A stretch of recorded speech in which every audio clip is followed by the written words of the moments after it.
ময়দায় তেল নুন দিয়ে দিয়েছি, মেখে নেবো জল দিয়ে। অল্প একটু চিনি দিয়ে মাখা হয়ে গেছে, লেচি কাটা হয়ে গেছে।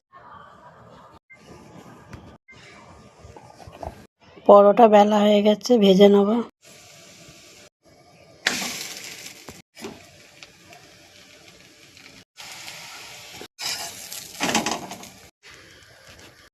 পরোটা ভাজছি, পরোটা ভাজা হয়ে গেছে।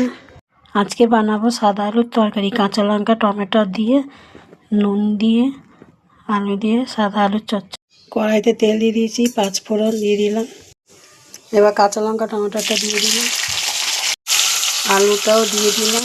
একটু ভাজা ভাজা করে নুন দিয়ে ভাজা করে নেব, নুন দিয়ে ভাজা করে নেব। নুন দিয়ে অল্প ভাজা করে নিয়েছি, জল ঢেলে দিয়েছি, চাপা দিয়ে দেবো।